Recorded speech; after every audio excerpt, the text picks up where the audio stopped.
Nos encontramos aquí otro día más, un día precioso, un día que el Señor nos ha regalado para poder alabar y bendecir su nombre y también para poder recibir de la palabra del Señor. Estamos aquí reunidos una vez más junto a mis hijos para poder hacer este devocional, un devocional que hace que nuestra vida espiritual siga creciendo, se siga fortaleciendo en su gracia, en su poder y con la autoridad que tiene la Biblia para transformar y cambiar nuestras vidas de los que estamos aquí, tanto de los que nos están escuchando. Así que vamos a comenzar y te invitamos a abrir la Biblia en el libro de Hebreos. Vamos a continuar con el libro de Hebreos, vamos a proseguir en este libro que es maravilloso, que tiene tremenda doctrina y es para la iglesia. Hebreos capítulo 2, desde el versículo 1 hasta el versículo 4. Hermano Juan Esteban. Por tanto, es necesario que con más diligencia atendamos a las cosas que hemos oído, no sea que nos deslicemos, porque si la palabra dicha por medio de los ángeles fue firme y toda transgresión y desobediencia recibió justa retribución, ¿cómo escaparemos nosotros si descuidamos una salvación tan grande, la cual, habiendo sido anunciada primeramente por el Señor, nos fue confirmada por los que oyeron?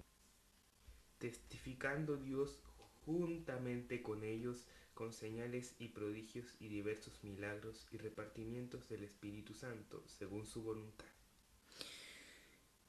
Hoy día vamos a hablar de la salvación que el Señor nos ha entregado. Si bien ayer, porque como estamos siguiendo el libro de los Hebreos, ayer también tocábamos el tema de la salvación.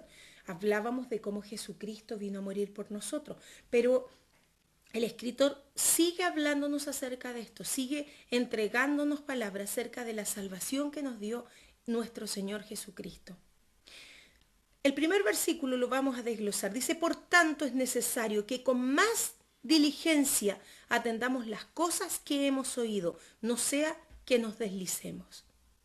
¿Qué sucede en la vida del cristiano? En el momento que nosotros conocemos a Cristo, todo el lenguaje evangélico cristiano, conocemos algo que decimos el primer amor. El primer amor es cuando recién conocemos a Cristo y de nosotros fluye el poder del Espíritu Santo. Y nosotros hablamos y testificamos en todo lugar que Cristo nos salvó, que Cristo nos sanó, que hizo un tremendo milagro en nuestros corazones, que nos regaló una salvación tan grande y lo testificamos dentro del trabajo, dentro de la familia, en los colegios, dependiendo de las edades, en todos los lugares donde andamos. Pero ¿qué ocurre? Nuestro caminar en el Señor va cambiando. Es cierto, vamos madurando, vamos aprendiendo de su palabra, porque en ese primer amor no hay conocimiento profundo de la Escritura, hay solamente fuego, porque hay una sola cosa que Dios nos hizo entender, que hay una salvación y que esa la regaló el Señor en forma personal para mí. Y eso es lo que entendemos. Pero vamos caminando y vamos estudiando la Escritura y vamos aprendiendo. Pero ocurre un fenómeno que es triste y por eso habla aquí el autor, que es triste. Nos vamos apagando, nos vamos quedando en el conocimiento que tenemos. Nos vamos quedando con la palabra que escuchamos y hablamos a los demás ahora desde otro punto. Hablamos desde el punto de lo que entendemos y conocemos. Conocemos muchos pasajes bíblicos. Nos sabemos de memoria muchísimos pasajes bíblicos. Incluso entendemos esos pasajes bíblicos que cuando conocimos a Cristo no los entendíamos. Pero se va apagando nuestro fuego. Se va apagando esa llamita del primer amor. Y esa efusividad y esa fuerza, ese reconocimiento que teníamos por Cristo como el más grande, el más hermoso, se va apagando en nosotros. Y nos vamos convirtiendo en cristianos racionales. Vamos racionalizando la palabra. Yo estoy muy preparado en la palabra, llevo años estudiando la Escritura y ya sé. Y está bien que sepas. Está bien que escudriñemos las Escrituras y que tengamos el conocimiento. Pero ¿dónde está esa primera llamita? ¿Dónde está ese fueguito? Si nosotros hablamos que somos cristianos, ese fuego, en vez de apagarse, ¿cómo debería ser? Grande. Más grande todavía, ¿cierto? Más más encendido porque le estamos entregando más palabra y más palabra. Pero nosotros comenzamos a racionalizar esa palabra, comenzamos a actuar mecánicamente. La Biblia dice que debemos tener fe. Y nuestra fe, si fuese como el grano de mostaza, le diríamos a ese monte que se corriera y el monte se correría. Está bien usado, es un texto bíblico, pero ¿cómo lo aplicamos en nuestra vida? De oídas escuchamos a Dios, pero en realidad no hemos recibido esa palabra y no la hemos atesorado en el corazón. Por eso dice, por tanto es necesario que con más diligencia atendamos a las cosas que hemos oído, no sea que nos deslicemos. Hermanos, sobre todo esto va para los hermanos, porque el mensaje de Hebreos es para la iglesia en primera instancia. ¿Qué pasa hoy día con nuestras vidas espirituales? Y nos vamos a poner todos los que estamos aquí. Nosotros hoy día estamos luchando para salir de ese apagón, literalmente de ese apagón espiritual. Estamos luchando para que vuelva a encenderse el fuego con más poder y potencia de lo alto que antes. Y la pregunta es esa: ¿qué estás haciendo tú? ¿Qué estoy haciendo yo? ¿Dónde estoy detenido en este mundo? ¿Estoy con diligencia buscando las cosas que agradan a Dios? ¿Y qué significa el término diligencia? ¿Rápidamente buscando? ¿O estoy ahí detenido, esperando tan solo un milagro el día domingo? Espero que el día domingo, Señor, cuando vayamos a la iglesia, se derrame el poder de tu Espíritu Santo y ya salga lleno de fuego. ¿Y qué hago yo el resto de la semana para pedir a Dios de ese fuego? ¿Qué hacemos? Orar, Es lo que debemos hacer, ¿cierto? ¿Cómo encendemos esa llama? orar, predicar. Predicar, eso viene por consecuencia. Estudiar de la palabra, dice la Escritura, que la fe viene por el oír. ¿Y el oír qué? Los cuentos, los libros, las enciclopedias, las películas, las canciones cristianas. ¿Por qué viene la fe? ¿El oír qué?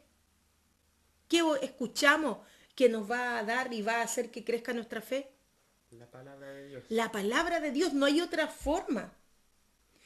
En mi caminar cristiano me ha tocado encontrarme con mucha gente que dice, yo soy cristiano y yo escucho todos los días alabanza y mi radio está sintonizada en las alabanzas al Señor.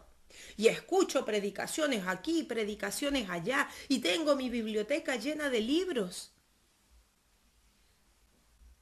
Y uno mira vidas apagadas o vidas que están fundadas solamente en el sentir y no en la convicción en Cristo. Y fluctúan y van, y esta doctrina y este libro me dice que tengo que ir para allá y voy para allá. Oh, sí, el Señor me manda a proclamar que voy a tener dinero en este día. Dios nos manda a proclamar su palabra. No a proclamar que tenemos dinero, que vamos a tener un auto, que vamos a tener una casa. Incluso es más, a proclamar que vamos a ser sanos. En el espíritu vamos a ser sanos. Jesucristo y nuestro Padre jamás nos prometieron una vida, hijo, tú te vas a convertir y de aquí en adelante tú serás millonario. Si no tenías auto, vas a tener auto. Si no tenías casa, vas a tener casa. Si tenías una enfermedad tremenda, yo te voy a sanar. Lo que nos prometió es la vida eterna. Porque ¿en qué le aprovecha al hombre? No tener ninguna enfermedad.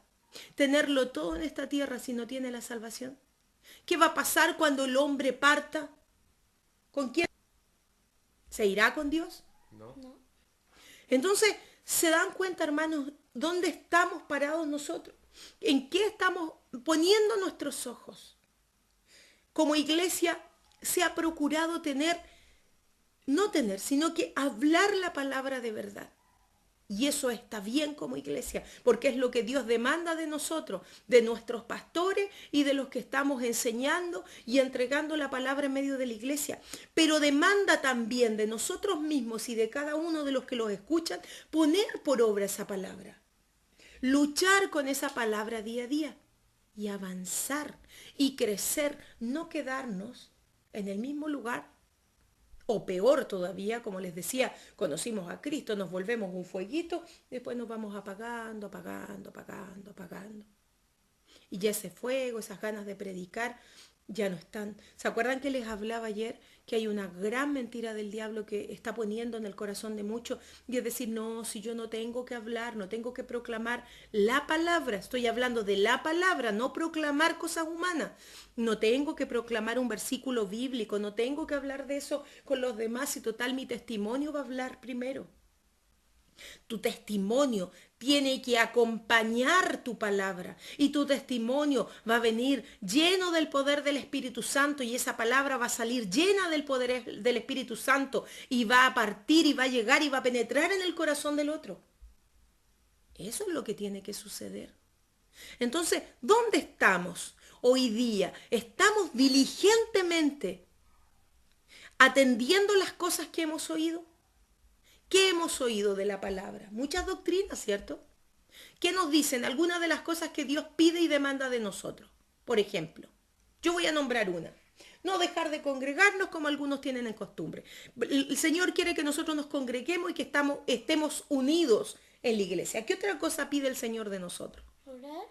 El Señor demanda de nosotros la oración. Dice, diligentemente en la oración, constantes en la oración, fervientes en la oración. ¿Qué más? Amar a tu padre y a tu madre.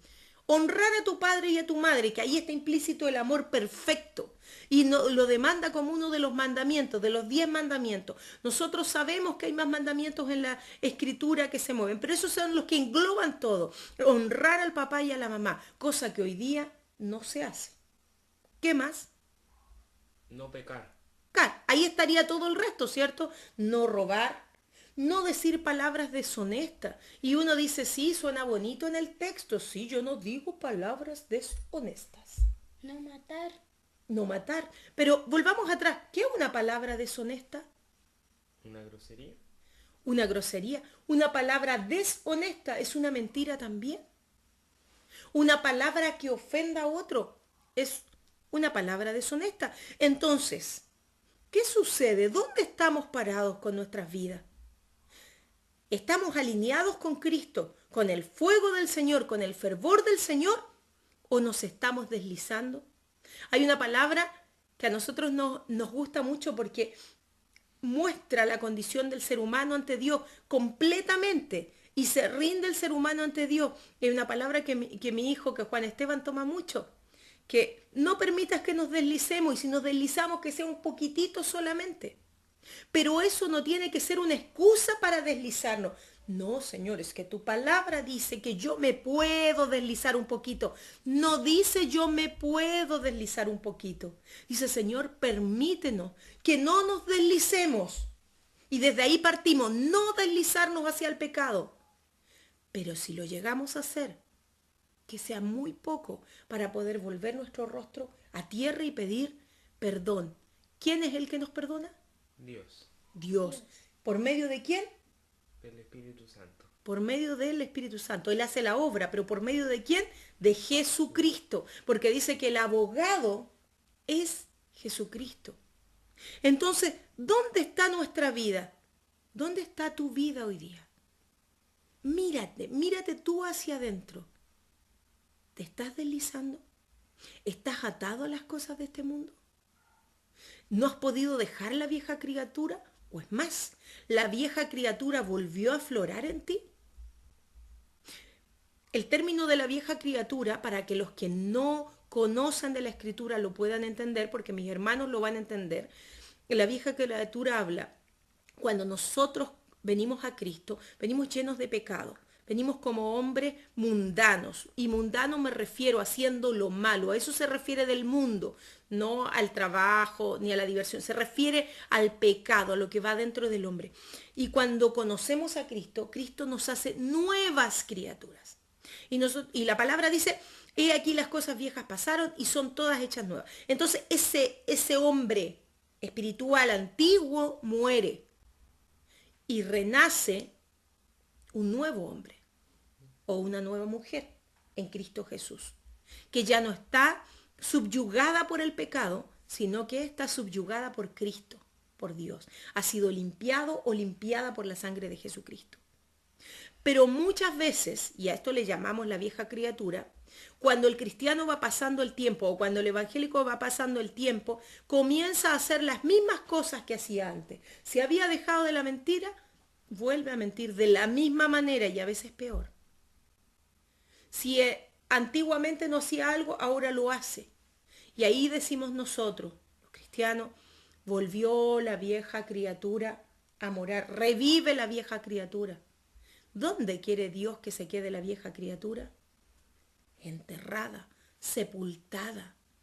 No la quiere que reviva dentro de nuestro corazón. Entonces, hermano, ¿dónde está hoy día tu vida? ¿Sepultaste en el Señor la vieja criatura? ¿Dejaste que Dios la sepultara o está reviviendo? ¿Es un zombi viviente? Quizás eso suene un poco divertido, pero eso es lo que pasa. ¿Un zombi qué es? ¿Un muerto? Viviente. Un muerto viviente. ¿Qué es la vieja criatura entonces si ya murió? Un Muerto. viviente. Viviente. Y un muerto viviente, ustedes que de repente conocen un poco más, ¿qué hacen los zombies? ¿Hacen cosas buenas? No. Hacen lo que se les dé la gana. Hacen lo que se les dé la... Matan. Está relacionado, a esto voy yo con esto, está relacionado con todo el mundo oculto, con todo el mundo malo, con todo el mundo satánico, de la mentira, de la violencia, de la inmundicia. ¿Qué sucede entonces con nosotros cuando dejamos que reviva nuestra vieja criatura? Nos convertimos en portadores de un zombi y nos vamos apagando y ya la oración no llega ni siquiera a la orilla del techo, ya no pasa para allá. No, ya no tenemos fe, no confiamos. Si en algún momento partimos y dijimos, Señor, te conocí, tú sana, y vemos a nuestra familia y alguien está enfermo y nosotros oramos y creemos y el Señor hace la obra, llega un momento que ya está tan apagado y ese zombi está tan viviente, está más vivo en nosotros, que ya no hay fe. Ya no hay fe. Ya no se cree, no, tengo que ir al doctor, solamente el doctor me puede salvar, solamente el doctor me puede sanar. Ora para que Cristo haga la obra. Sí, sí voy a orar, pero ¿sabéis qué? Voy a ir para este doctor y voy a... No les estoy diciendo, hermanos, por favor, y el que me escucha, no crea que le estoy diciendo no vaya al doctor, no vaya al médico, no vaya a buscarlo. Por supuesto que sí, eso son cosas importantes, pero lo que yo voy es que nuestra vida espiritual debe estar en una sintonía tal con Dios, que lo primero que hacemos como hijos es clamar al Padre. ¿Qué pasa en una familia? ¿O qué pasaría en una familia si tu hijo, cuando tiene hambre o tiene ganas de comer algo, en vez de pedírtelo a ti, papá, en vez de pedírtelo a ti, mamá, fuera al vecino o a la vecina o al primo del vecino y fuera al lado y le tocara la puerta, ¿sabes qué? Yo quiero tener un cuaderno o necesito un cuaderno o una comida. ¿Cómo te sentirías tú? Pero hijo, ¿por qué tú no me hablaste a mí primero? ¿Y qué es lo que pasa entonces con nuestro Padre Celestial? Que vamos tras todas las cosas que hay alrededor y por última instancia clamamos ante el Padre. Porque nos hemos deslizado de la fe, nos hemos apartado de la confianza que en un principio teníamos en nuestro Papá Celestial. La palabra en el versículo 2 dice, porque si la palabra dicha por medio de los ángeles que firme y toda transgresión y desobediencia recibió justa retribución. Dios nos dio una salvación preciosa y dio una justa retribución. El que se toma del Señor tiene vida eterna, pero el que lo rechaza tiene muerte eterna, eterno sufrimiento. Y Dios es justo. A la desobediencia le da su justa retribución. Pero hermanos, tú quieres y tú pretendes dejar de lado esa salvación tan preciosa que Dios te dio para ir en pos del pecado y lo de este mundo. ¿Tú has tomado esa decisión? Dejar de lado a nuestro Señor Jesucristo que nos da la vida y la vida en abundancia, para ir en pos de esa justa retribución que tendremos si no nos tomamos del Señor. ¿Cómo escaparemos nosotros si descuidamos una salvación tan grande? Dice el versículo 3, la cual habiendo sido anunciada primeramente por el Señor, nos fue confirmada por los que oyeron. ¿Cómo vamos a descuidar nosotros la salvación? ¿Sabe, hermano? Hay una doctrina maravillosa en la Biblia, que yo me gozo en esa doctrina y que muchos mal utilizan, que es la doctrina de la predestinación, con la cual creo absolutamente porque la dijo Dios. La doctrina de la predestinación dice que Dios te predestinó y de hecho lo confirma en muchos pasajes bíblicos cuando dice que te escogió desde antes de la fundación del mundo. Estás destinado a ser salvo. Pero el entender esa doctrina maravillosa, cuando nosotros comprendemos la magnitud de que fuimos escogidos antes que se hiciese el mundo, debiese despertar en nosotros una necesidad tremenda de agradecimiento por esa salvación. Y no al revés, no de decir, es que como Dios ya me escogió, yo puedo hacer lo que quiera y me voy a salvar. Si piensas así, entonces no estás en Dios. Porque cuando entendemos las doctrinas del Señor, nuestro corazón cambia.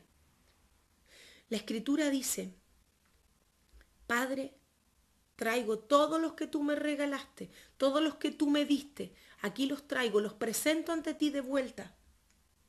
Y te agradezco porque ninguno se perdió, ninguno se me fue, ninguno se me escapó. Cuando nosotros entendemos la grandeza y el poder de esas palabras, deberíamos correr a las plantas de Dios a pedir de Él misericordia, a continuar predicando, a continuar buscando el reino de Dios y su justicia primeramente, no por las añadiduras, sino por agradecimiento de lo que Cristo hizo por amor a nosotros.